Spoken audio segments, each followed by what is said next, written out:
Hello, all my entrepreneurs and business leaders, and welcome to the Michael Esposito Show, where I interviewed titans of industry in order to inform, educate, and inspire you to be great. My guest today started with very humble beginnings, picking up garbage on the side of the road. Through his work ethic and perseverance, he stretched his goals beyond his current situation, earned his real estate license, founded Green Team Realty in 2005, and eventually bootstrapped his tech startup, NuOp, a new way for entrepreneurs to give and receive referrals. He is a real estate broker, a co-founder, a CEO, but more importantly, a family man who prioritizes his marriage and his children above all else. Please welcome Geoff Green. Thanks for having me, Michael. That was quite an intro. I appreciate the accolades and the nice words there. Certainly, yeah. I want to clarify, though, one thing. Sure. We're going to have some fun. We're going to have some laughs here today. Good. Because we're both, in that cut from that cloth.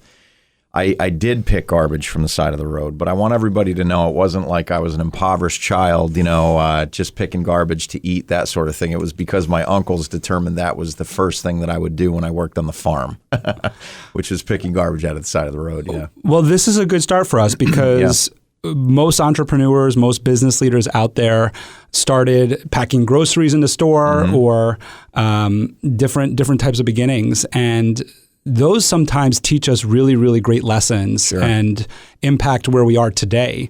So why don't we start there of that job right there, how that, first off, your uncle's own a farm. I didn't know that. Yeah. And what was that experience like growing up? Yeah, well, the farm industry is very much a part of my heritage. My grandfather, Jake Pennings, I'm part of the Pennings family. If you're around the Warwick area, you know the Pennings family. They have a big farm. Very popular place to go eat and drink, as well as pick apples in the fall. My mom is a Pennings. Jake came over from Holland selling tulip bulbs, which was the family farm over in Holland, which still exists today. Tulip bulbs and cheese. And he came over here and quickly found that he did not want to sell tulip bulbs, wasn't very good at it, and he transitioned himself into dairy farming. And he was a very, very successful entrepreneur, had 10 kids, bought all of his daughters a house, and put all of his sons through college if they wanted to go to college. So that guy kind of ran circles around all of us. He was quite the man. This is Jake? Jake Pennings, yep. 10 kids? 10 kids. My mom is the oldest of 10. Yeah. Wow. Yeah. So growing up and working on the farm, now, a lot of our family is still in the Warwick area, which is right in the heart of the Hudson Valley. And, we still are around and the farms are still there. And, my sons every now and then will, help out on the farm. My mom still has a little miniature farm that, unfortunately, she won't move away from and loves it. And it still requires a lot of maintenance and whatnot from a lot of people to attend it.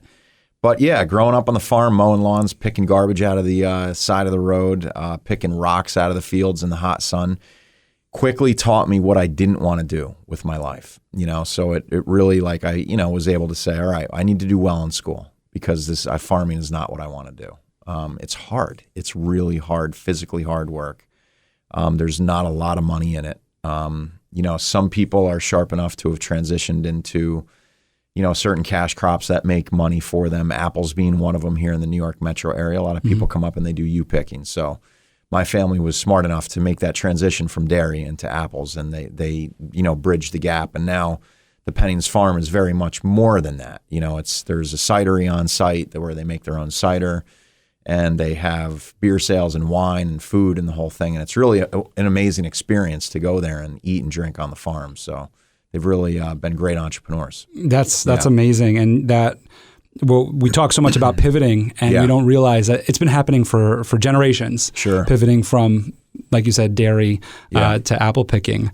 Before we get into your entrepreneurial journey, because this is so interesting about Jake here, I'm interested in, and your mother is the oldest of 10. Yeah. So she got to live the life of a child of an entrepreneur. Sure. Are there any lessons or stories that you've heard her share about her father and him starting out on his own here? Oh, yeah. I mean, he came here basically with nothing, and just he was a wheeler and a dealer. And he really, he gained all of his wealth in real estate, buying and selling farms. He had assembled thousands of acres basically over the course of his lifetime donated a lot of it to the school system there in Warwick, the Catholic Church. They were, avid members of St. Stephen's Catholic Church right there in Warwick. Their name stands on a plaque just right across from the old Pennings farm there because of, there's now a nice soccer field and whatnot. That was all my grandfather's doing. So, I mean, he was an entrepreneur to the core. A funny side story, Michael, is there was a family reunion in Holland in the year 2000. And I was there with my now wife, Laura. We had met. She's from Warwick. I'm from Warwick. But she was studying abroad at that time, and I had met her over there, and she attended the family reunion with me. And, I mean, you're talking about prolific, parents here. These families were 10, 13. My grandfather was one of 13 boys, all boys in the family. And it was more of a convention. We had color-coded name tags for each line. Jake was one line, Hank was another, and we, Jake, I think we had pink tags on. So everybody that had a pink tag was from the Jake lineage. So all they had 13 different colors there, right? So, and it was huge. There was probably 300-400 people, and they were all family, Wow. 1 degree of separation, essentially, just marriages. So and the other thing about the entrepreneurial roots in me is at that conference, I call it a conference, I walked around and I asked people, what do you do? I mean, I couldn't find more than maybe a handful of people that had a job. Pretty much everybody owned a business. It was a real eye-opener for me. It at that point in my life, I said to myself, okay, this is inside of me, this entrepreneurial desire to be an entrepreneur. And I embraced it. I embraced it. That's why I quit my job from, I was in a very successful position with Pyramid Management Group, selling mall space for them. I had mentioned to you right when I got here that I have some, history professionally in this area. And I walked away from a very good job, and there was people were shocked. They couldn't believe it, but it was that entrepreneurial desire. I needed to go out and give it a shot. And that's when I started Green Team Realty. That's awesome. Yeah. So speak to me a bit about that desire. I've heard about it before. Many entrepreneurs who have come through here have talked about that desire. And it's very interesting that through this family reunion that you had and kind of interviewing your family members, that you learned so many of them are entrepreneurs. My assumption, based off of what I've understood about the entrepreneurial mind, is that you were maybe validating some of the inner thoughts and inner dialogue that you already had, and Correct. They gave you the confidence to strike out and do it. Yeah, exactly. It was a notion that, all right, I have this desire inside that's got to be fed. And, look, praise God for all of the blessings along the way. Right? I mean, I think back to all the things, stupid things that I've done in my life and got out of, and near misses and just certain things, and it's, when you put it all together, it's an amazing thing to just be in the spot. And I was very fortunate. I had a good job. I made a lot of money, and I worked really hard, and I was in the position to be able to step away, and give it a shot. And I had a very supportive wife, Laura, my wife. I call her my angel. She's my initial angel investor. She invested in me just by being my wife and always patting me on the back and encouraging me to keep going. So, and we're very much a team, Laura and I. And we, she's got a good steady job. She's a teacher, and that was always part of the plan. We always said that at some point we're gonna take a shot and build a business, and she would be able to keep her job so the benefits were in place. And so it was very strategic to a certain extent. And it wasn't like I just stopped everything and took a huge risk. I'm not a swing for the fences kind of guy. I'm much more singles and doubles. I don't like to take huge risks, but I am aggressive, and I do go for things, and I work really hard. I'm passionate about what I do. And you spoke in your bio to me, you mentioned that actually is that most of the leadership that you learned came through sports.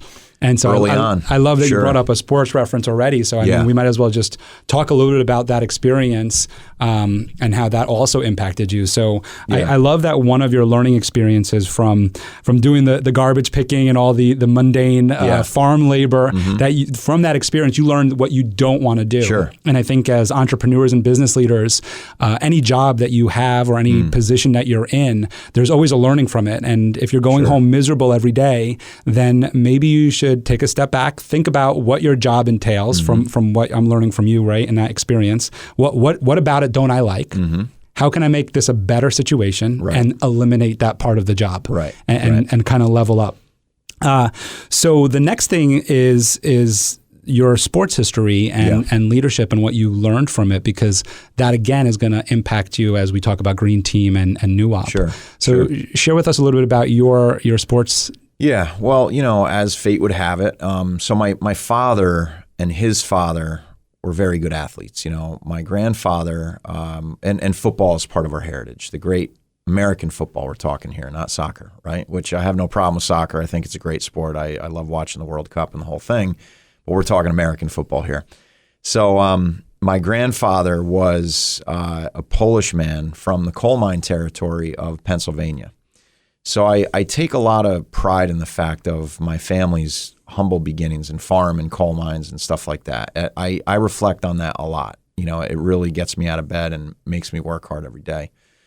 And my grandfather, Geoff Green, he was a football guy and played well, was a good athlete, and then he ended up coaching the Franklin Miners, which was a semi-pro team, and had a chance to go down and start the Miami Hurricanes college program with a friend of his, but he passed because he was married and he didn't want to uproot his family.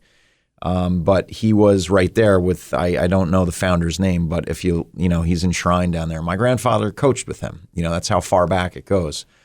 My uncle Frank was the head coach of Washingtonville football for 30 some odd years. Is good friends with Scott Pioli, who's a big NFL name for those of you who know any background of Scott Pioli. Was with Belichick up in New England and then out to the Chiefs, and I think he's maybe down in the Atlanta Falcons organization now. And my dad was head coach of Warwick football for 16 years, and he was a teacher. And so football. My brother was quarterback at Warwick. I was quarterback. So we have a lot of roots. My son now is playing quarterback at Warwick. Again, he's going to be an 8th grader playing on JV next year. He's a bit taller than I am, better than I ever was, and I'm very excited for him and all the success he's about to have. So, well, he's got a great lineage. He does. He's got it running through his veins. So,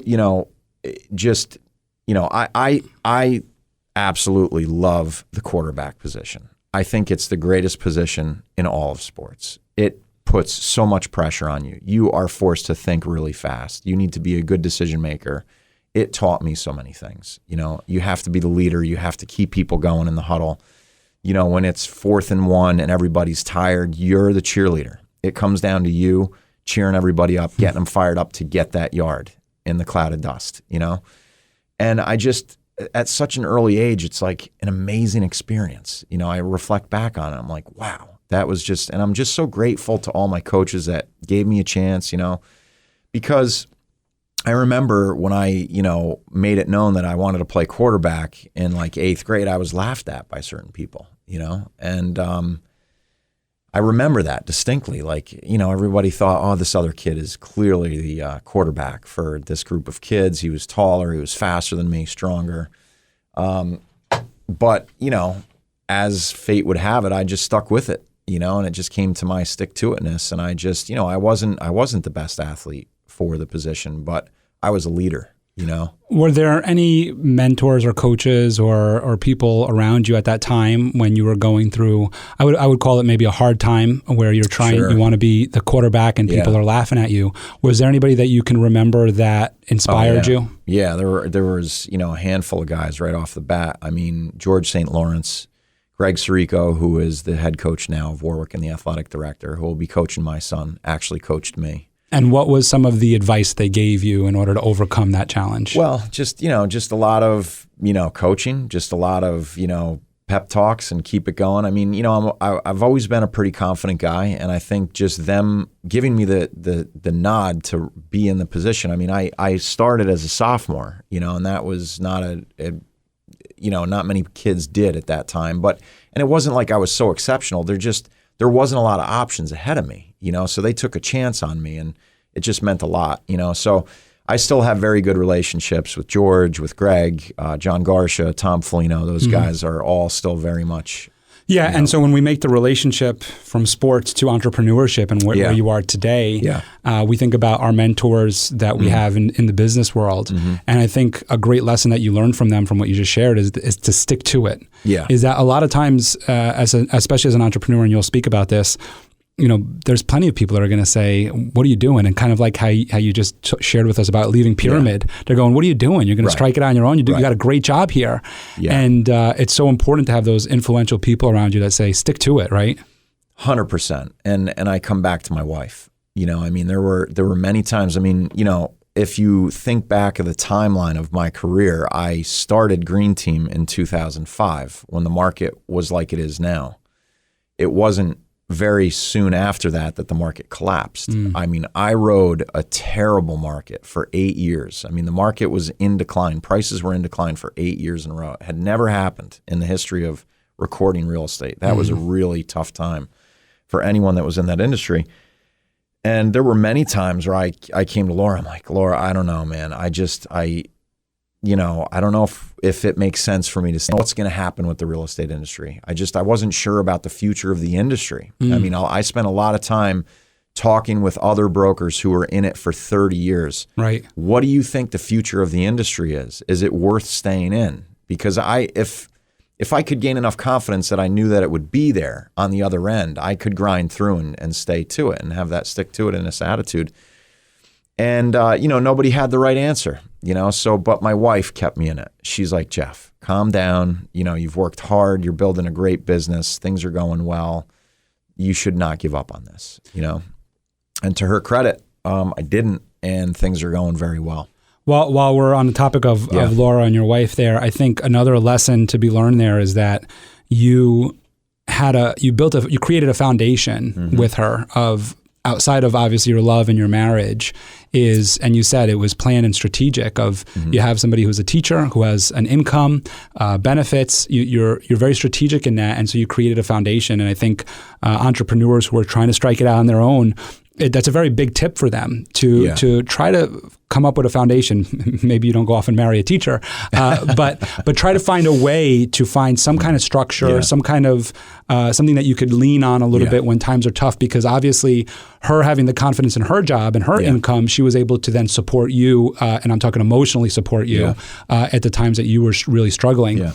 I'm interested now into going into this before we get to NuOp, into Green Team. So you mentioned it a few times. You quit Pyramid, and then you start the Green Team Realty. So let's just talk a little bit about that little transition of going from being in the corporate environment, being very successful, being very good at it, making a lot of money, and then deciding that decision moment of, I'm going to get my real estate license and I'm going to start selling real estate and I'm going to develop a team. Yeah. And then we could talk about the 05 to the 08 crash, obviously. Yeah. Well, if I knew then what I know now, I probably never would have done it. Right. So I'm glad that I did it when I did, right? Because I was, inexperienced enough not to realize the challenges that I had ahead of me. Yeah. Ignorance is bliss. Yeah, exactly.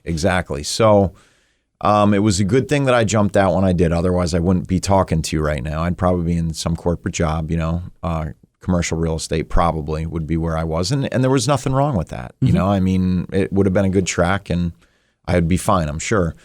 But I wouldn't have stepped out knowing what I know now. And, look, entrepreneurism is not for everybody. There's nothing wrong with working hard in a job, making money. But I think the important thing and the advice that I have for everyone is you have to be an investor, right? I think investment is something that everybody misses. Not everybody, but a lot of people miss.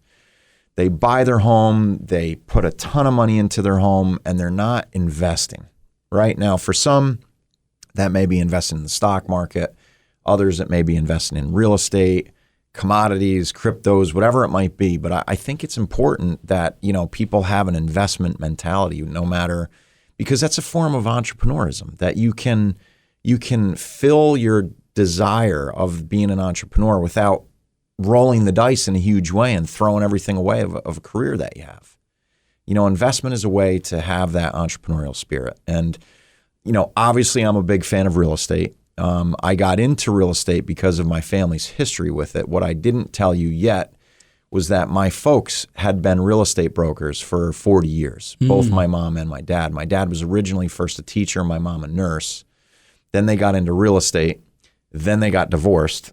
And my mom kind of was half a foot in, half a foot out, got back into nursing just to keep food on the table. And my dad kind of rode the crash of the late 80s, early 90s, and, never really built his business back to what it was. So there's a lot of pain involved and anguish in the whole real estate thing. And I, as a kid growing up, I was like, I would never do this. This business is so risky. Like, who would be crazy enough to do this? And there I was going into the real estate. It was really like a thing for me. Like, I was like, wow, am I really going to do this? It was very emotional. It took a lot to really do it. But it comes back to that desire. Like, I had that burning desire, and I knew that I needed to strike out and take a chance. I mean, I literally quit my job not fully knowing what I was going to do. I knew that I needed to get out. I was in a business that I didn't truly believe in. I was having to push tenants really hard to pull money out of their pockets to pay rent every month. And it didn't sit right with the fabric of who I am, and I walked away. I walked away. So you walked away without even having your broker's license or anything like that? No, yet? I had my license. Oh, okay. I did, yeah. I had gotten my license maybe a year or two before I quit and all that. And I knew that I wanted to do something in the real estate space. But you didn't have Green Team yet. I didn't know if it was going to be a commercial focus or a residential focus, because I didn't really have time to think about it. I was so busy with my career, and I did the right thing by my employer. I worked until the day I left. I wasn't two-timing. Right. I had some investment properties on the side, and I had confidence in myself. I was going to figure it out. Like, it was that simple for me. I'm going to figure it out. So I walked out of there and I said, all right, what am I going to do? So I researched, I read, I pulled it apart. I called all the successful people, and I wanted I wanted to understand, was I going to focus on commercial or residential, because those are two different beasts. And what I quickly realized was the location that I was in and what I truly desired, which was more flexibility in my time, being able to be close to home so that I could be with my children and coach them in the future if I was blessed enough to have boys or girls or whatever it might be. And residential really afforded that, where commercial, you really have to be on planes and in cars a lot, moving around. It's much more of a regional type thing. So it just came down to it. I was like, wow, here I am staring down. I'm going to get back into the family business. So I started out with my dad. He had Geoff Green Realtor in Goshen, and I was there for like 6 months before the location that I'm in now opened up, which is a building where my parents had an office many, many moons ago, and it opened up just serendipitously. And my mom owned the building. I'm like, Mom, I'm going to open a real estate office in there. And that's really when the Green Team was founded, just because that space opened up. And I made it work. I worked my tail off and I made it work. I am in shock and awe. Yeah. And really love this story. It's definitely not what I had assumed from reading your bio, that I quit your job without even Green Team in the works. It's definitely a unique story. So much of the time we do hear, while I was employed there, I was working on this, or we hear burning the candle at both ends of like working my day job and then starting the business on the other end. And for you were so entrenched that you were right there in the business, and then you knew that you needed out. You just didn't know what you were going to do. I think that's remarkable. And on that trip to Holland, truly, yeah. And it's funny fruition, because, how often do you really get to sit and reflect on all this stuff, right? So it's interesting as you're asking me these questions. Even now, I'm piecing together the puzzle, right? Because I've been so busy. Right. I mean, that's the life of an entrepreneur. It's like I always say to people, the minute I got out of college, it was like the starting gun went off, and every year my life just gets more intense and more busy. So then it becomes managing time. Delegation, managing people, building teams, because you can't do it all. That rugged individualistic view quickly has to be surpassed by being a true leader and surrounding yourself with good people. Yeah. And that started, it sounds like, when you were doing your research. And I think that's a part that I don't want to overlook. I think it's really important that we talk a little bit about this moment where you start researching, pulling out books, whatever it is, online, however you're doing it. And then I want to hear about that part, but I also want to hear about the people that you called. You don't have to name them specifically, but more about the outreach and the kind of mentorship you received from that, because I pride myself on my network, and I just feel that your networks are really what support you and help you and elevate you. And there really is truth to being by surrounding yourself with really great people, becoming great and exceeding goals. So I'm very interested in hearing about that moment where you did that research. Well, I've always considered myself a student of success, right? And I'll give you some concrete examples. And again, this is just kind of my intuition, right? When I started with Pyramid, one of the things that they wanted all sales reps to do was actually go visit all of their malls. Now, I'm a good soldier, right? Like you tell me I got to get something done, you're my employer. Like I'm going to do it. And if it's breaking through a concrete wall, like that's what I'm going to do because you told me that's what I got to do to be successful. I'm going to go do it. So I literally went to all of the single malls. And as time went by, I learned that probably no one else had actually done that. But that's what, the regional manager had said. I want you to go visit all the malls. When I was on that tour, I was asking the people that were there, the successful salespeople, what is it that makes you successful? Tell me, give me two things. Why is it that you think you're number 5 on the chart or number 10 on the chart? And I asked every single one. So I distilled that down, right? And to me, what I came away with was persistence. And I still tell that to people today. If I'm in a situation where I have a new person coming to Green Team, for you to be successful, you have got to be persistent. You just can't give up, you got to find a way to get it done. So that was big for me, really hearing it from them early on in my career. Now, when it came time to make the transition and I was out of Pyramid and I was in that research mode, I attended a lot of conferences. I used what I knew. There's an organization called the ICSC, which is the International Council for Shopping Centers or something like that. And I went to some conferences and there were very successful developers there and brokers. And I talked to them, and I asked them, here's my situation. What advice would you have to give? And I'm not fearful of going up and asking somebody questions. I've always been very inquisitive. My teams, when we have meetings and my various departments between the two companies, they always laugh because I always have questions. They're always prepared. Like, all right, Geoff, what are your questions? So I ask a lot of questions because I'm not satisfied until I have the knowledge that I need. And I think that it comes down to how bad do you want it? I tell my sons all the time, Marco, my older guy, he's got some big goals, with the game of football. And it's like, Marco, I don't push him. It's his thing. If he wants to quit tomorrow, I'm okay with it. I really, truly don't care. I want what's best for him and I want him to want it. I tell him all the time, you have to want it. You can sit here and be on your Xbox all day long, or you can go down to the gym and work out and work on those training sessions that, we have a coach train them for quarterback skills.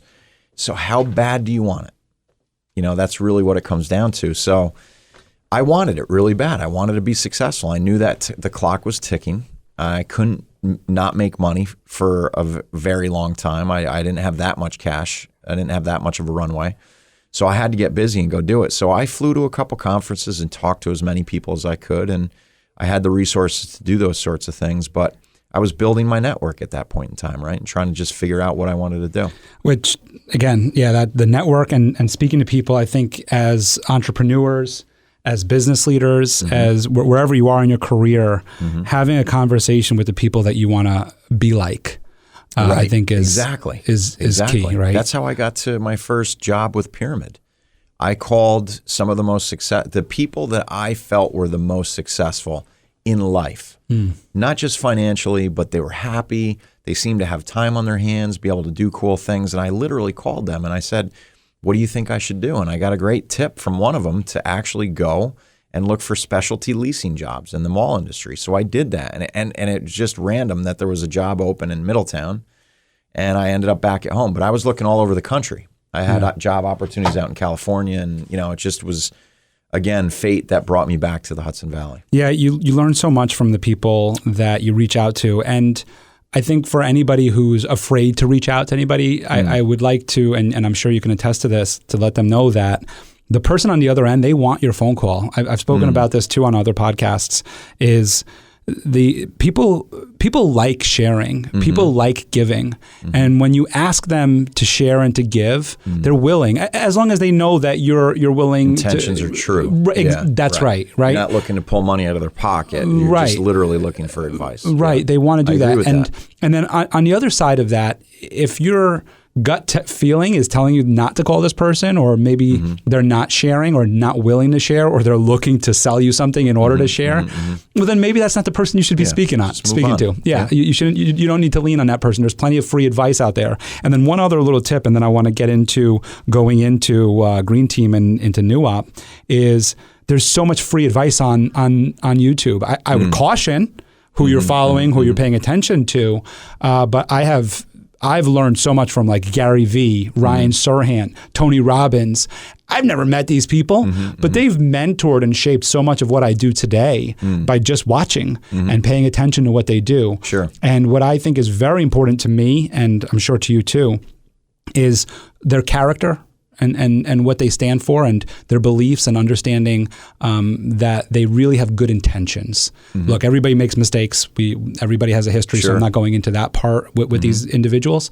What I'm saying is that I know that their intentions, like you said, are true, and that they're trying to help the people that they make these videos for and these conferences for. Yeah, no, that's good stuff. I mean, I couldn't agree with you more. So, well, thanks. and you could definitely share more there. So Green Team, you start Green Team, you are in the real estate space, and obviously set out on your own and build a team. And there's a lot there that I'm sure we'll go back to in terms of management, employees, and time and delegation. How many years into Green Team do you decide, I had enough of this referral process, which you mentioned. I had enough of this referral process, or not getting enough referrals, and I want to create my own thing and come up with the idea of NuOp? Yeah, so, one thing leads to the next, right? That's how life goes, and NuOp is very much part of my journey, and hopefully it's going to be a very big part of the future of my life, because I'm very passionate about it, and I love what I'm doing with NuOp.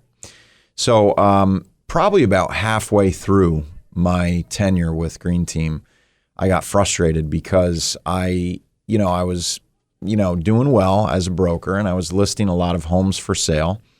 And always I would ask the question, do you have a realtor where you're moving to that can help you find the home if somebody was moving out of my marketplace?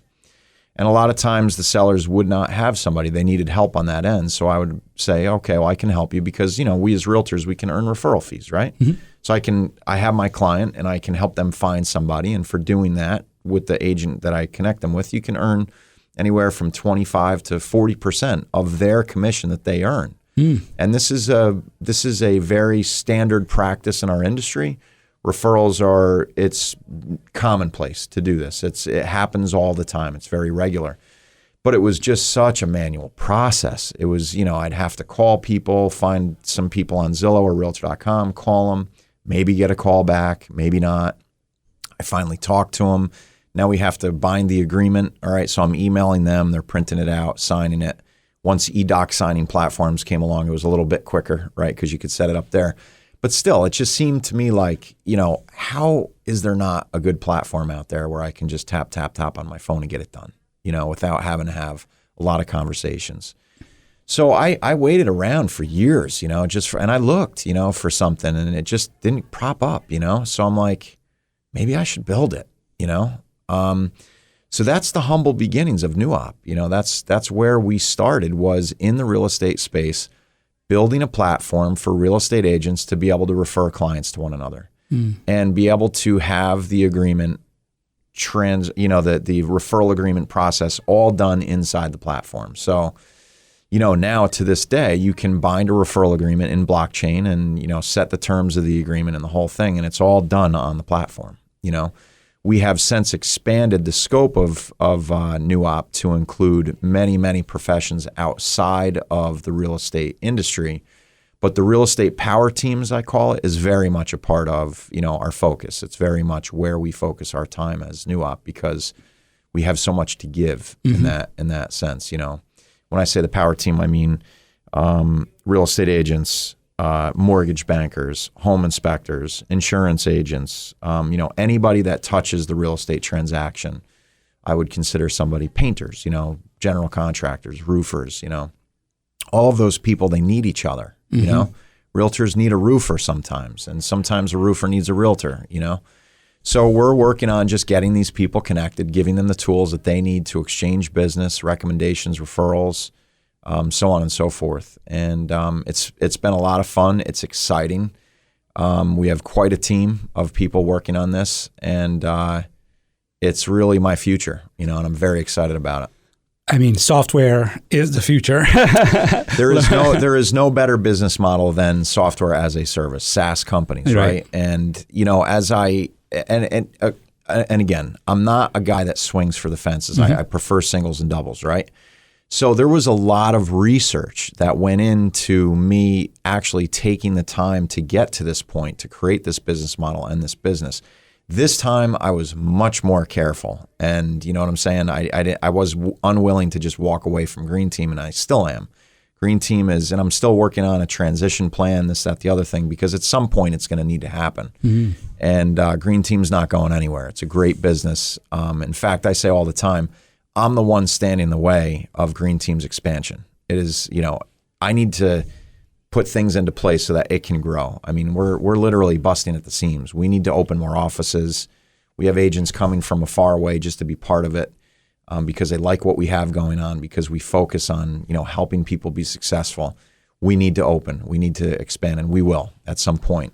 Just with everything I have going on, now is not the time. But I was very methodical about how I went into NuOp and did a lot of research and built a lot of spreadsheets and the whole thing. But my point is, there is no business like the software as a service business. And when I looked at, what is it going to take for me to scale Green Team versus scale, a tech platform, I liked the idea of scaling a tech platform a lot more. It just seemed like a less circuitous route, if you will, that could be done faster and could scale quicker.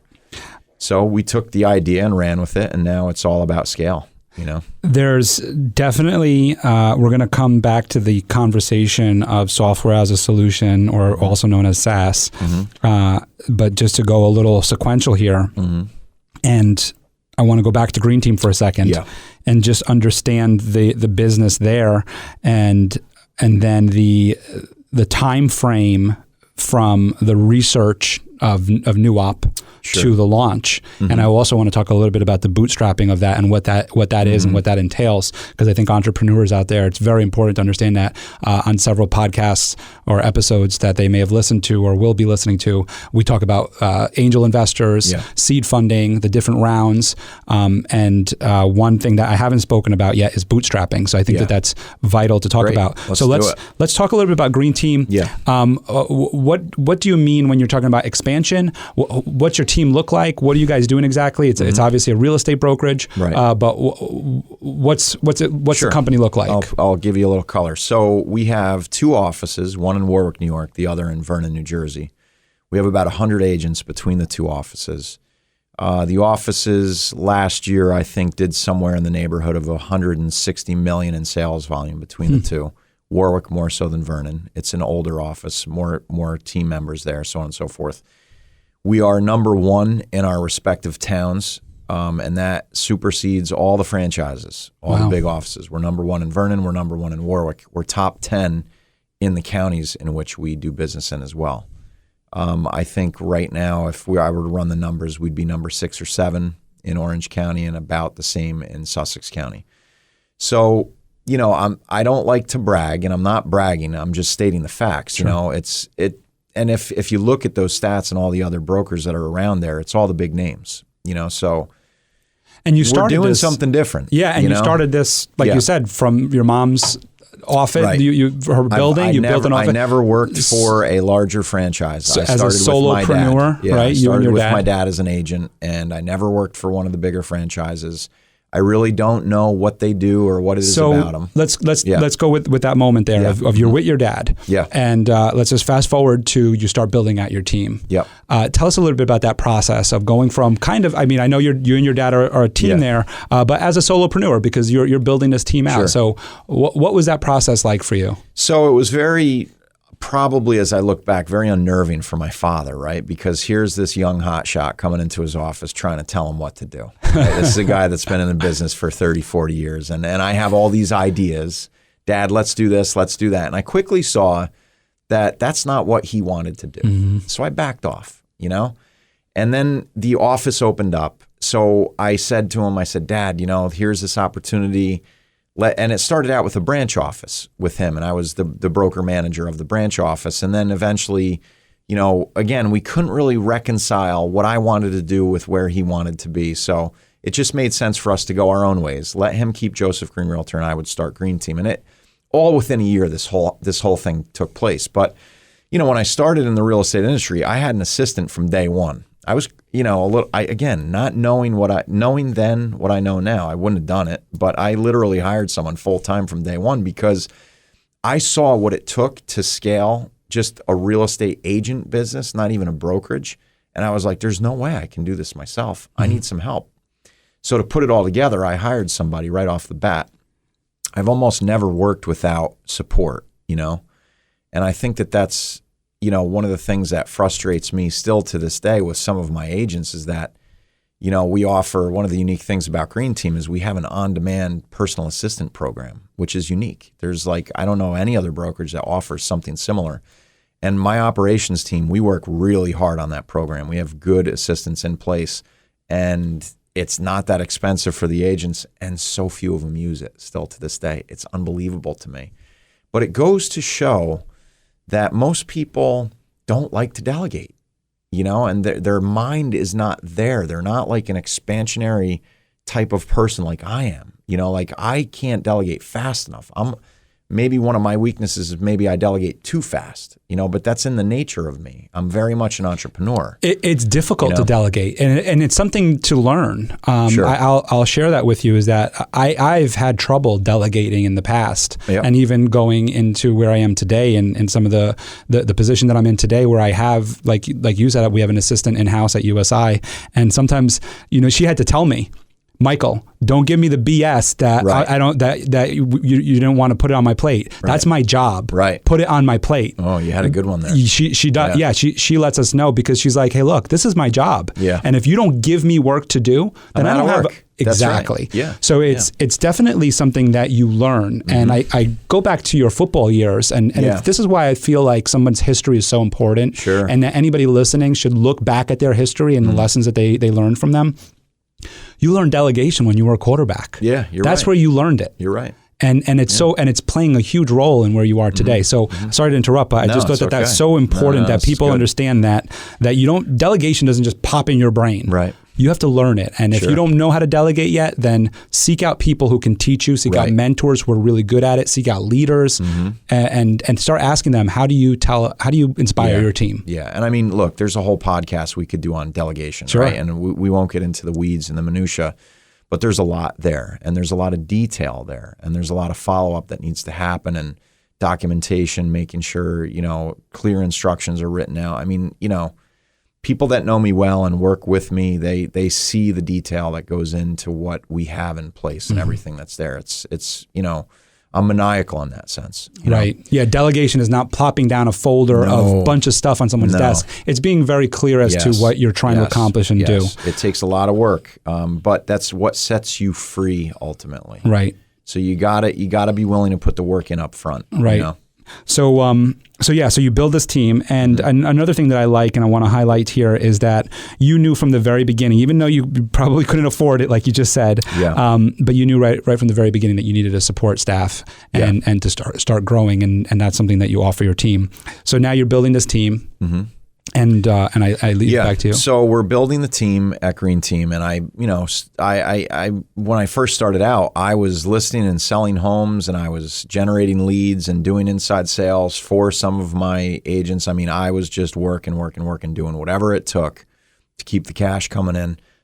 Excuse me, to grow the business. And, it takes time, right? Like everything's not done overnight. And, I I thank God all the time for the desert that I had to walk through, the hard times, because it has made me what I am today. I am a far better person today than I was when I started out. I mean, there's so many things about my foundation that were stripped from me and rebuilt through that process of going through a very tough real estate market and having to do all of the things that required it to get to where I am now. What's something that you learned in that moment there? Because as we all know, with real estate investing, anything, it's like a roller coaster, and it's all cyclical, and you're going to have a crash, you're going to have a boom, you're going to have all of that. So what's something that you learned from that experience of that crash? Well, one of the things I say all the time is this too shall pass, and I learned that from a guy that I've only met briefly, but I've followed a lot. His name is Brian Buffini. He's a trainer in the real estate industry, and he's a great guy. I'd highly recommend anybody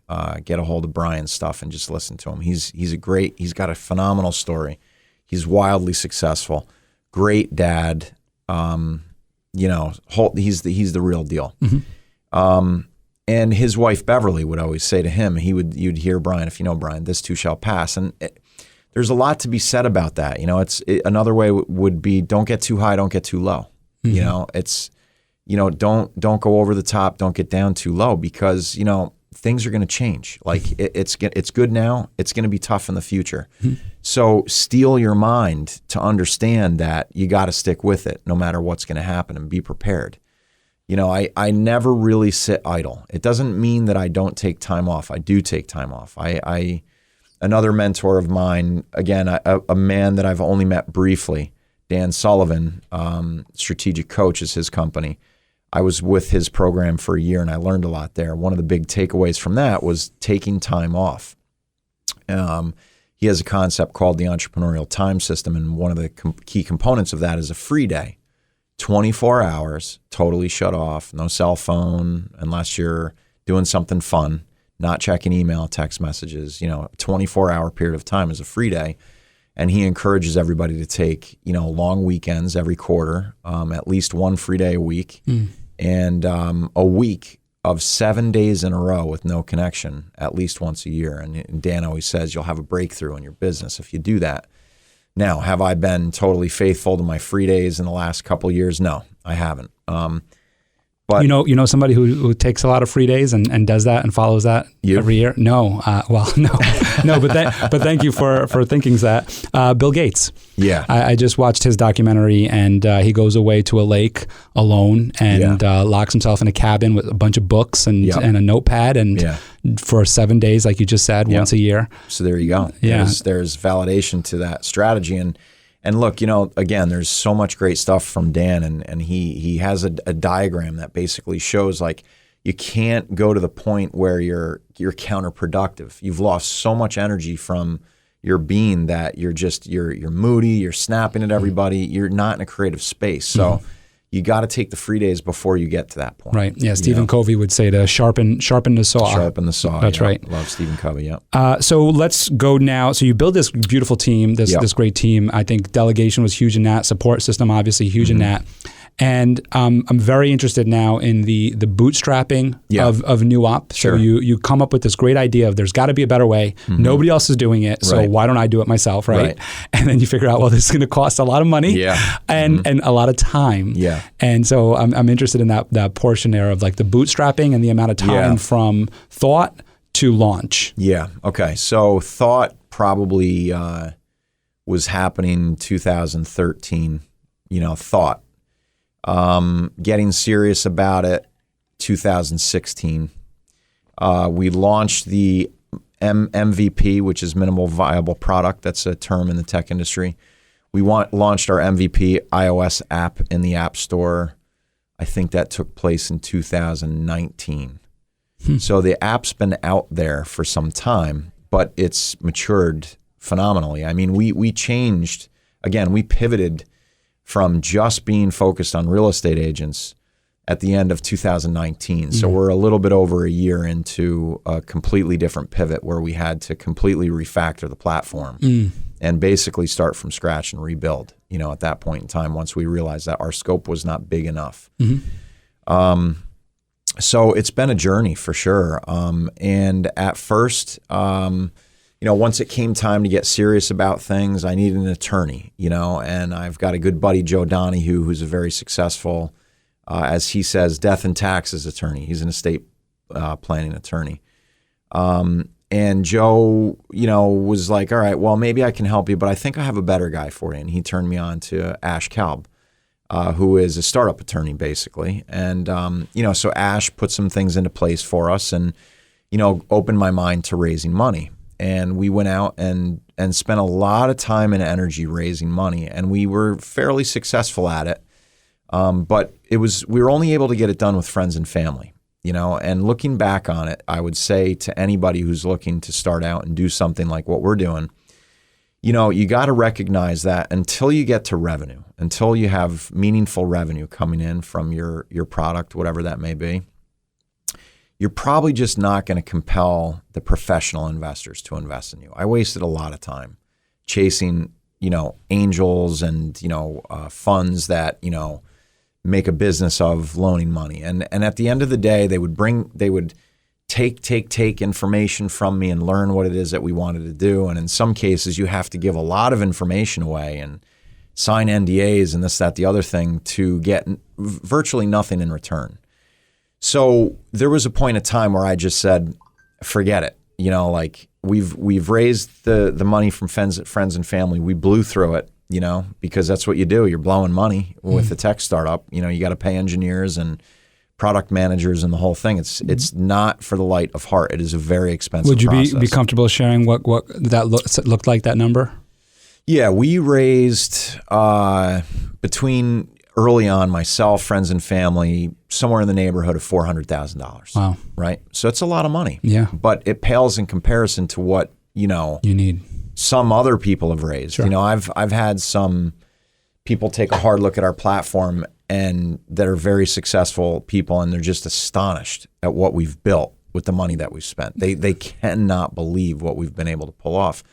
So at this point right now, I turned away my focus from wooing investors, and I still have investors checking in with me all the time. Hey, how's it going? Do you have a round open? This, that, the other thing. And we're not at this point really seeking investment. I mean, obviously, if we had the right situation come along, we would take it. And we are going to put ourselves back out there for investment.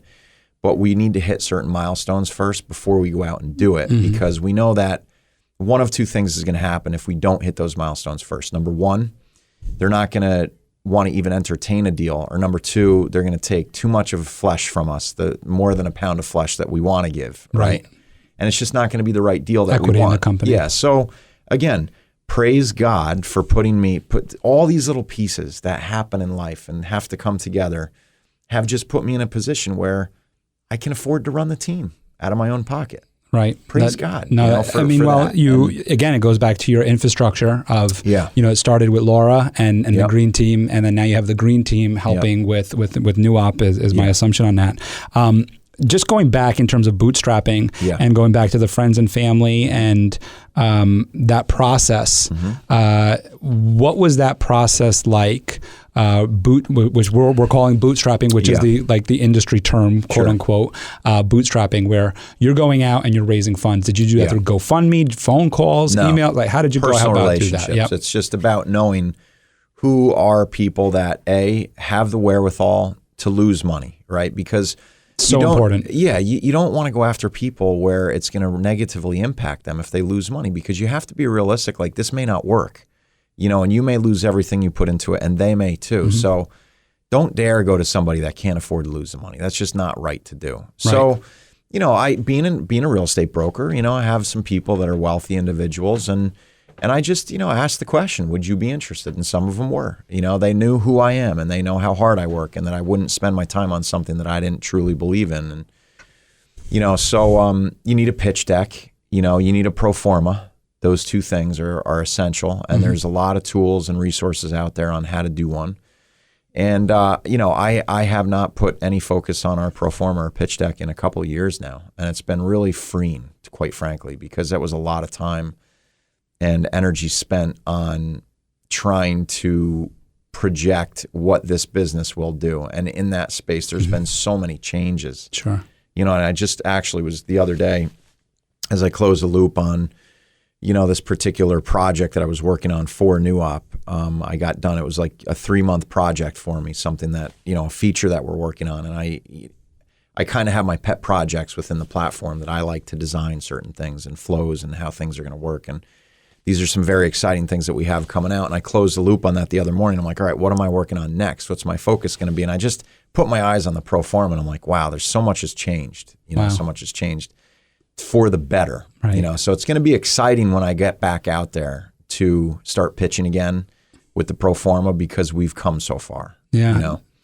So, look, it's not easy. I mean, I've been all over the place, right? Like I spent a lot of time down in Manhattan at events that take place, and COVID, happened, and a lot of that took a back seat. But I sat in the audience and just listened to some very successful people and how they did it. And as you said, there are so many people out there willing to help, and I have to give some accolades to the Hudson Valley Startup Fund and the Hudson Valley Venture Hub. That's a really good organization led by Tony DeMarco, who's over at SUNY New Paltz.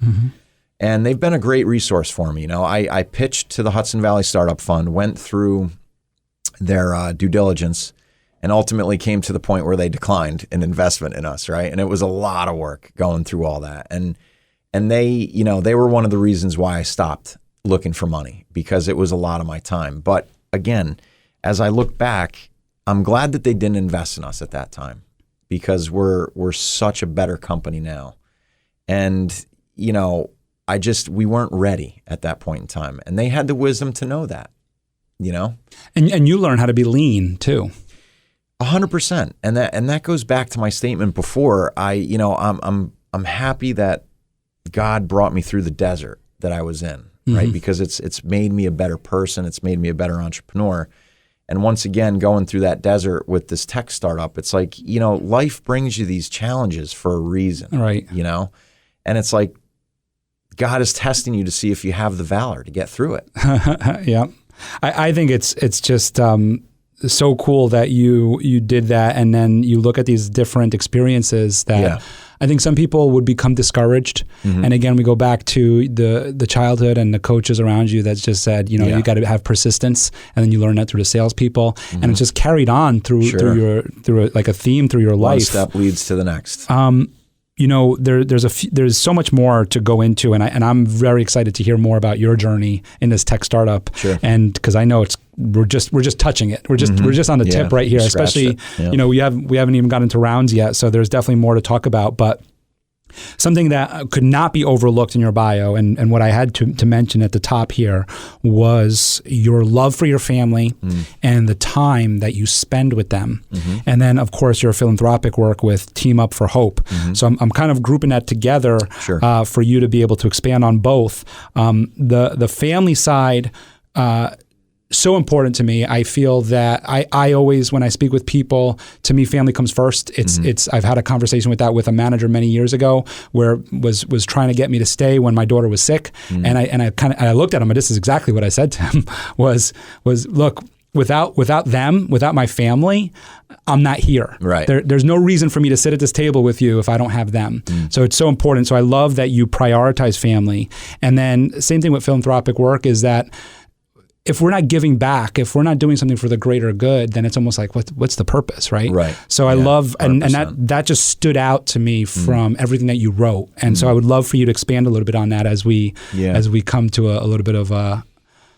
Yeah, I mean, look, I was through a very traumatic experience as a third grader. My parents got divorced, and it was an ugly divorce that went on for a very long time before they actually inked the deal, so to speak, right? Because my parents were successful real estate brokers at the time. There was a lot of assets involved, and it was ugly, and there's a story of mental illness to get into that I won't, because I don't want to disparage anybody, but there's a lot of mental illness, and that's the reason why Team Up for Hope is very much a part of my life. But to bring it all into focus, at a very early stage in my life, I recognized the importance of a solid marriage.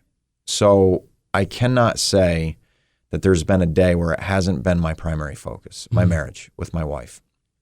And, Laura, it's a funny thing, right? She's a Warwick grad. So am I. We graduated the same year, 1996. Her maiden name is Giuliani.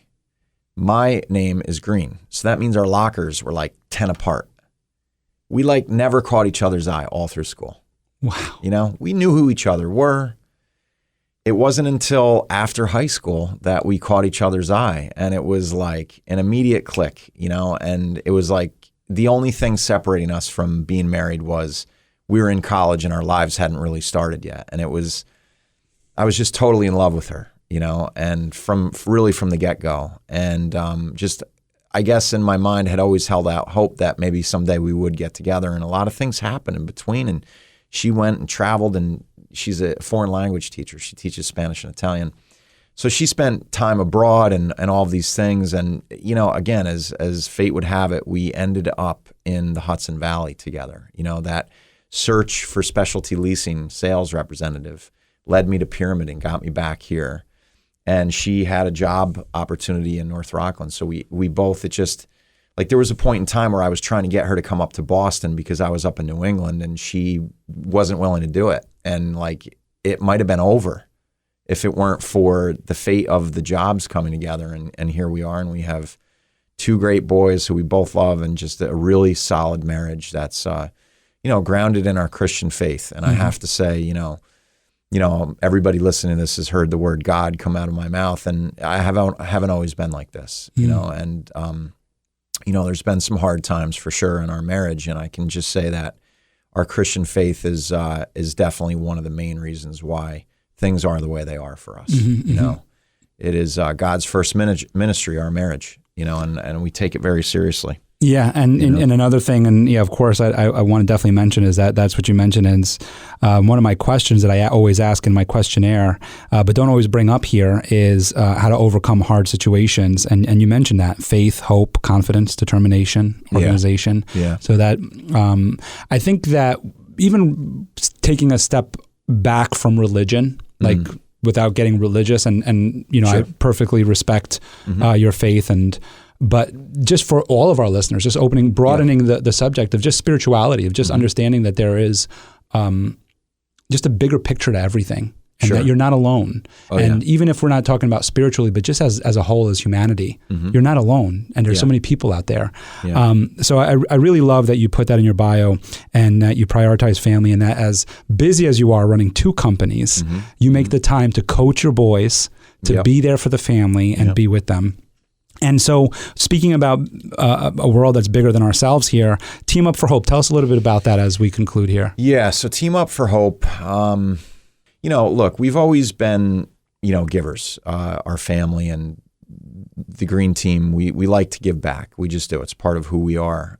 So Team Up for Hope was just a concept at first, something that, we did, raising money for local, charities, the Humane Society, and we helped, raise some money for the park that was being renovated in the village of Warwick. And we started the not-for-profit corporation. We got more serious about what exactly that organization is doing, what it's going to raise money for. And we really, if you go to teamupforhope.org, you can see that our mission is focused on raising awareness and money for mental illness, substance abuse, and suicide. And those three things are pervasive in our society right now. And I see it all the time. I'm very aware of it now. And I do the best that I can to help out in that end, because one of the organizations that we help out a lot are the local chapters of NAMI, which is the National Alliance for Mental Illness. It's really a tremendous organization, and they're doing a lot. And they have a statistic that says 1 in 4 people are affected by mental illness. It's that pervasive. And look, a lot of substance use is a result of mental illness. People self-medicating, because they're struggling with depression and bipolar and schizophrenia in some instances, and all these things that, there's a real crisis out there. There is. And there's not enough being talked about it. And that's just what we're there to do. So we run some webinars every now and then to get the word out. We are always trying to get people to, come on as sponsors, and it's a 100% volunteer organization. I have, of course, some delegation.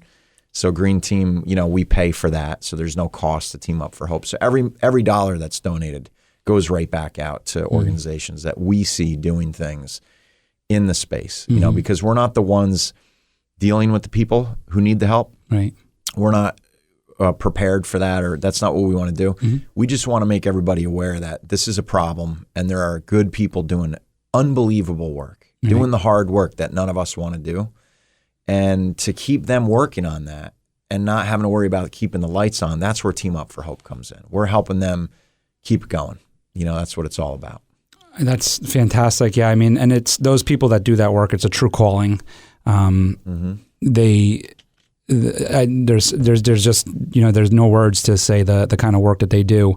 One thing that I would say in addition to that is I think, the drug companies need to step up in terms of that as well, because 1,000%.